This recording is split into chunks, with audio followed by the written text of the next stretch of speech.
Making money on the internet is becoming reality, right? The simple explanation for Web3 is community owned. Technology allows us to trust the technology. You and I can control our own data. The guilds are one of the reasons why Play to Earn became so popular because there's no investment required, it's totally free. They can actually have one sign up for 5 or 10 games. And then it helps you make a better investment decision whether to back this game or not. Our project, Octopus Network, we are supporting non-DeFi application chains.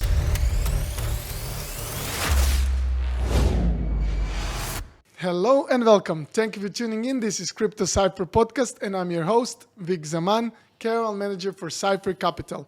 I will have conversation with Aaron Ting, who is the head of marketing for Octopus Network, and he's a blockchain expert. Thank you for coming to Cypher Capital. Thank you for your welcome, Vic. It's an honor to be here, and I'm really impressed by what I see with Cypher Capital and what you guys are doing in the space here, especially in Dubai. Thank you. You have two sons, right? Yes, I have 2 boys, 15 and 12 years old. Beautiful. Why I'm saying this because I saw on the YouTube on his channel that his boy is saying, "Daddy, Daddy, why are you tokenizing everything? What does it mean? Like how as a 15 years old can explain tokenization and blockchain? How is your mind working?" So obviously it's a big question for them because they hear this every single day at home, you know, me talking about crypto, tokenization, and really what we want to see is we want to see value from the world being captured in the economic system. And we also want a more transparent economic system. And we also want, you know, a more, how to say, equitable, you know, more fair, arrangement, right? That's transparent, you know. So right.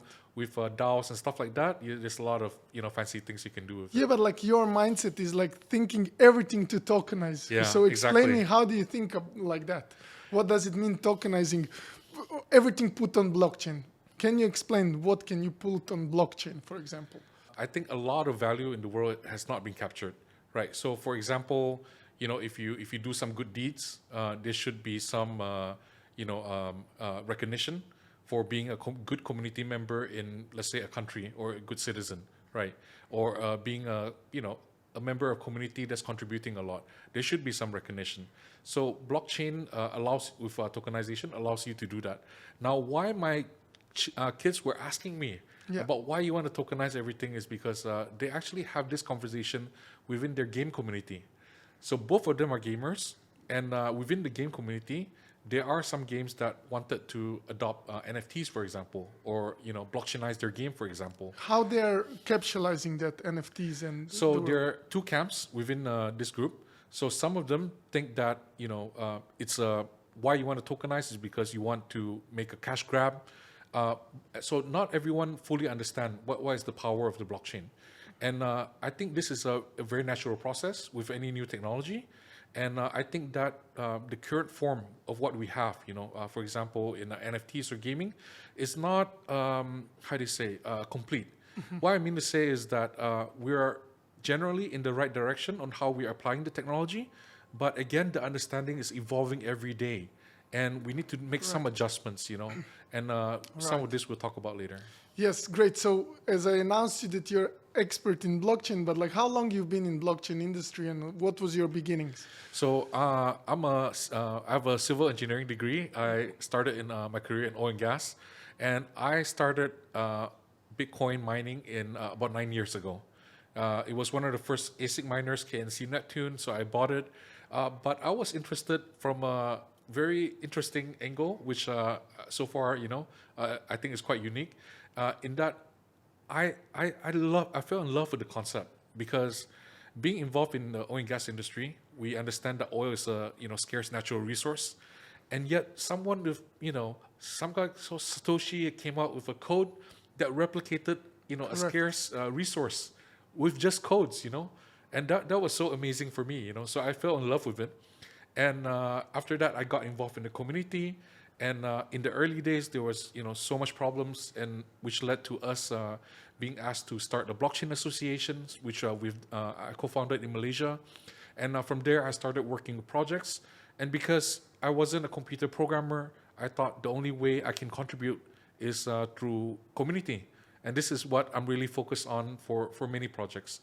Nem, Zcoin, and so many other projects. Yes, we're going to touch the community, your expertise as a head of community for Octopus Network, but I would love to understand this. How do you build your knowledge about blockchain and everything what you're doing? How I started is just like anyone else. I was, I got in the chat group. I saw some articles which, got me interested. I got in chat groups.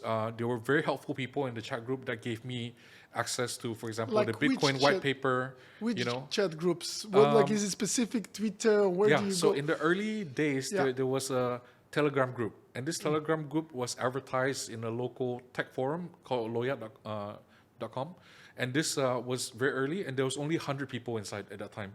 And at that time, the founder of Etherscan, Matthew Tan, he was in there. Bobby Lee and TM Lee of CoinGecko, they were in there.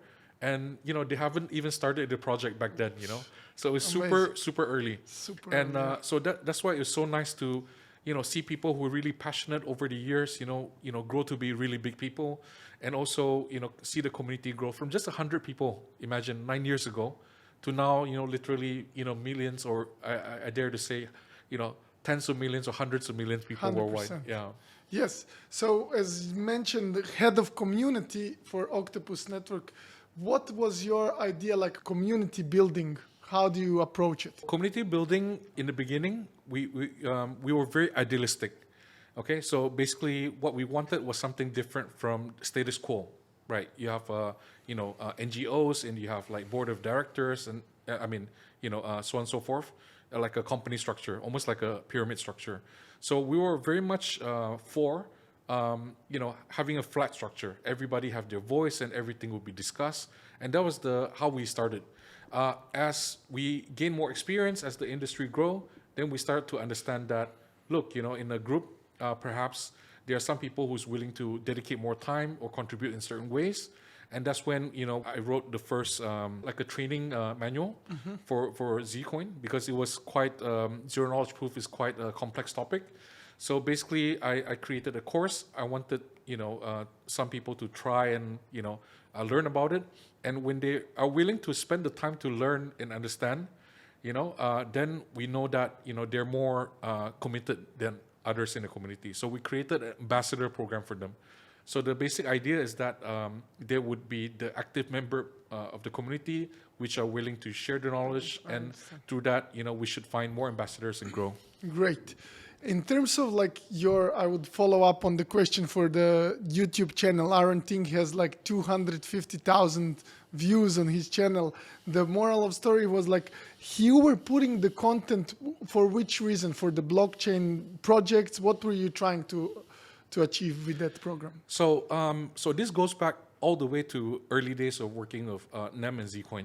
So I realized that, so in the beginning when this crypto started going, in the beginning it was small meetups. Then we have a university in Singapore called Singapore University of Social Science, SUSS. And SUSS is a very special university because there was a Professor David Lee there, and he was author of a book, and Vitalik is also involved. Wow. In this university, along with Zuko from Zcash. So it was really early community. Really OGs. It was crypto and blockchain. And it was quite academic, and that's the kind of feel that we get, right? So I was going there with my Zcoin shirt, and people would talk to me, and so I realized there was a lot of questions that could not be addressed in a chat room. So I started explaining. Then I realized that I was explaining the same thing, multiple times. And it's so much easier for me to create a video. So, it wasn't an intentional thing. So I created the video, my videos on my YouTube channel is mainly so that I can get the message to everyone. And for this, I try to cater to what is valuable to the community. Even going just 2 years back, if you went to ETH Denver and you watch, some of you, I know you want to spot really good projects early. And I can tell you, it's very simple. Even ETH Denver back then, for example, great videos, right? They only have 200 or 300 views. Yeah. Yeah, very serious, presentation, serious projects who's now become billion-dollar projects. They were only 200 views. Yeah. But the same topic being covered by some YouTuber, who's saying like, oh, okay, this is fantastic project, you might get rich, and yeah, that has a few 100,000 views. So things aren't easy, didn't really make sense. So I try to absorb some of the content when I have time, and I try to deliver it in a manner where it's completely factual. Yes, I got it.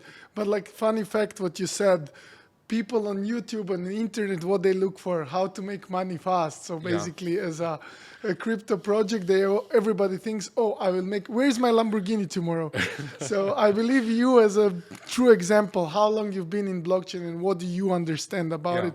And putting this content was like pretty reasonable thing, right? Yeah, absolutely. End of the day, I'm also an investor, so I also look research these projects for my own investment, and I can tell you that there's a lot of value, especially in a market like today, for example, where things are quite dire. You have this UST Luna thing happening and stuff like that. Tell us this. This How is do you the do? best time. This is the Yes. best time because there is no noise. Anybody who's still working now are serious.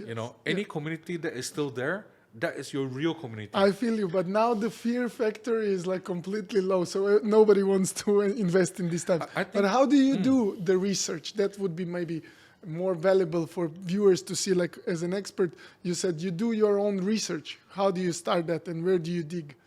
So for research, I can tell you that within this space, it is grown way too big. For example, if you're working within the Ethereum ecosystem, you may not be aware of any initiatives towards decentralized staking, for example, right? Okay. Because it's grown so big. If you're focused on DeFi, you may not know what's going on in the NFT world or GameFi world, and that's the way it is. So you have to pick and choose because everyone has limited resource and time. So I focus on non-DeFi specifically because our project, Octopus Network, we are supporting non-DeFi application chains.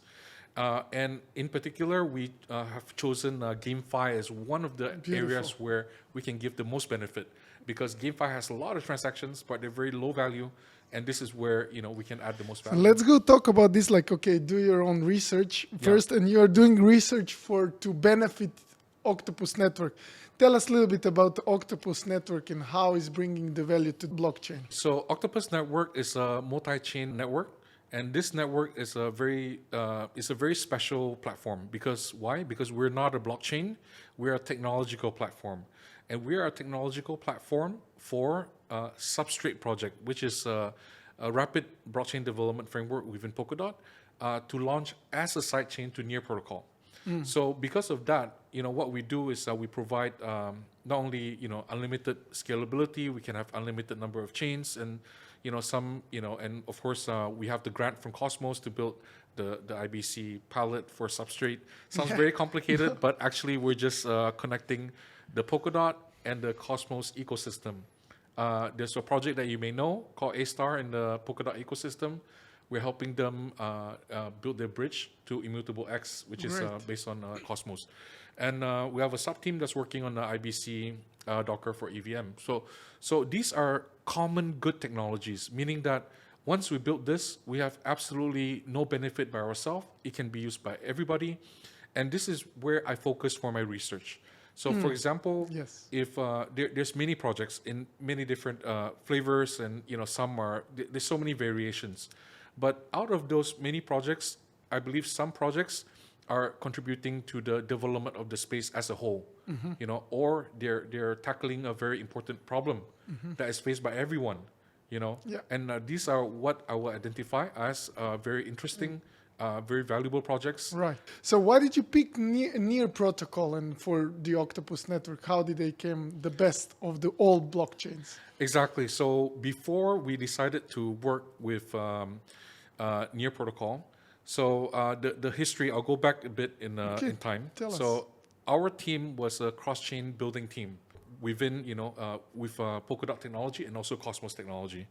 And while we were working on that, we realized there was a bottleneck in the ecosystem because in a Polkadot ecosystem, you can only have maximum 100 parachains on Cosmos, 100 parachains on Kusama. So essentially, we see a bottleneck.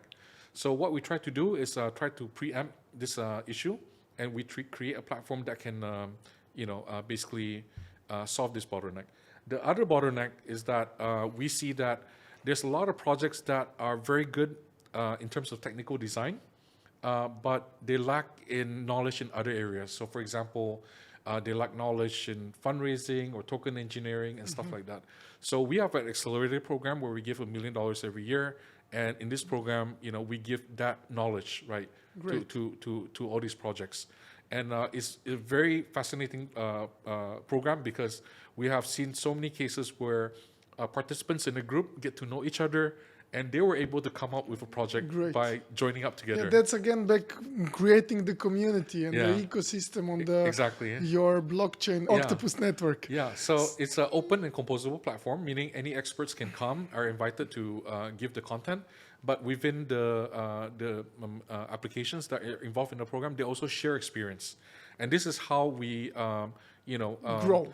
Yeah, minimize the number of failures in the ecosystem. Great. Yeah. So let's a little bit touch the topic about these new projects which are happening in, what is it, GameFi, and does it like this play to earn movement interest you, and especially now as the son is a gamer, and what does it mean capitalizing on Web3 as the your network is actually developing Web3? What does it mean Web3 and how people can capitalize it? The simple explanation for Web3 is that it's community owned. In Web2, it is company owned. Okay. So in a Web2 environment, you will always find a problem where they will give a lot to the consumers, the users in the beginning, but later on, because they're a profit-making entity, they will, implement a lot of tax, to monetize, and that's, you've seen this over and over again with Uber or any platform or Twitter or any of this platform, right?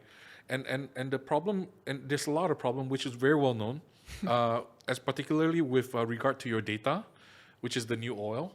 And we all know that they're not supposed to do certain things over data, but they do, right? Because there's monetization to be had. So within Web3, we have the technology now where you and I can control our own data. Yes. But we can give access to our data to certain parties if we give permission, and perhaps they give something back to us. Right. So and this is a fantastic new concept. Technology allows us to trust the technology, right? Yes, it's the technology of trust. So we do not need to trust, Google or Facebook. Great. We can just trust the code. Yeah. Right. And so now making money on the internet is becoming reality, right? And the play to earn concept and GameFi. Can you explain some games? And honestly, you are building something like Impact Guild, right? Is that with your son, and how does it work? And explain us a little bit your experience. Well, thanks for asking the question. So us as a family, we're operating a guild called Impact Guild. And Impact Guild is a guild within a game called WonderHero. It's a play-to-earn mobile game. And what is special about this game is that it has a guild management system built in as one of the modules in the game. Why is this important? Is because the guilds are one of the reasons why play-to-earn became so popular. Mm-hmm. Right, because of course in the early days, you have so-called buy an NFT, then you can play and earn. But if you put it in this manner, it's actually buy to earn. Right, so how guilds come in is they actually separate that. So on one hand, you have the investors who buys the NFT, but they may not have the time to play. So this is buy to earn. But that also means that the guilds are able to give these playing slots to players. And on this part, because there's no investment required, it's totally free, so it becomes play to earn. So guilds are essential part. Great. But the problem is that guilds need to scale because the number of users to make a successful game is in the range of millions. And if you are one of the early guilds for popular games like Axie Infinity, you will realize that it is very, very difficult to scale because you need the workload is too much. Is it gas fees or what like transactions? No, it's the pure workload of managing each account. Yeah, so WonderHero has made this easy, and they have a guild management system. So we're one of the early investors. We're also the major guild operator. We're the #1 guild on WonderHero. So we work very closely with the team, and we give them Great. feedback to improve this.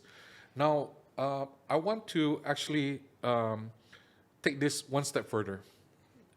And why? And the reason why is because a lot of games right now, they're starting with, some funding from VCs, and they end up with some beta, and then they start to build the community. Oh, And you see so many games failing because of that. makes sense. So this is where the concept of not only having a minimum viable product is important, but now you need to have a minimum viable community. Yes. So what WonderHero will try to do with this guild management system is to make this as a service available to everyone. And when you do that, you solve a huge bottleneck. So number one, players that want to, for example, do this professionally, let's say, they're in a third world country where income is not so great, blah, blah, blah. They can actually have one sign up for 5 or 10 games. And the guild as well, they only need to sign up one time, and their guild will be able to operate across multiple games. And games as well, they do not need to take part in any smart contract development, for the revenue split and so on and so forth. They can just use standard contracts that's been proven, right? So that solves a huge bottleneck. And when you have something like that, that solves the problem for everyone. You're going to have a much less failure rate. And new projects, you can imagine, now you have a play to earn, and let's say it's backed by Cypher Capital. Okay, you can say that you have a fantastic application. Why don't we test this? Why don't we present this to a community of 100,000 users? Makes sense. We just present a demo. You can see the number of people who tried it. Yeah. You can see the feedback. And then it helps you make a better investment decision whether to back this game or not. But most importantly is that after having all this work, all this, idea, all this energy, all this, funding, when you launch it, you actually launch it with a much higher chance of success, because when you start on day one, you would surpass the minimum amount of community that you need. Yeah, so Makes this is sense. why I'm very focused on these kind of things. We come as an industry together to solve the bottlenecks. This is the approach that I love. Like I said, head of community, Octopus Network, head of community, Octopus Network, and generally speaking, expert in blockchain, like you can see. But I will follow up with his son, thinking everything to tokenize. That's how the ideas are born, and everything what you're doing is pretty impressive. How did you find the UAE and the ecosystem, what's happening with the crypto here? Oh, I moved here in October last year, and Dubai is where I started my first job in 2003 in the oil and gas industry. Oil and gas, yeah. So it's almost like a second home. Nice. But I was particularly surprised after I moved to UAE because we have news of regulations and Binance coming, and of course then I realized there's a massive ecosystem here, and there were so many people at that time last year where they were just moving in. So in fact, today I dare to say that we do not know the actual size of the crypto community in Dubai. It's but growing. Yeah. it's growing. DMCC, DWTC, Dubai Blockchain Center, they're all doing great jobs along with the government in Abu Cypher Dhabi. Capital. Yeah, and of course Cypher Capital. I love what you guys are doing. Thank you, sir. Especially your initiative with the labs. With the co-working space, and just the sheer quality of support that you're giving the ecosystem here. Thank you. So I'm very impressed, and I would love to do my small part to help the ecosystem here grow. Beautiful. Thank you very much for coming to Cypher Capital and moving into Dubai back again, and looking forward to meet you again. Thank you so much. And again, like I said, we're learning from everyone. The amount of talent and knowledge here and capital here is amazing. I really believe Dubai will be, the main hub UAE for and crypto. Dubai, yes. Yeah, Thank you. It's going to be amazing. Yeah. Thank you. Thank you so much for your invitation. Thank you very much. See you soon. Thank you very much, guys, and see you in next episode.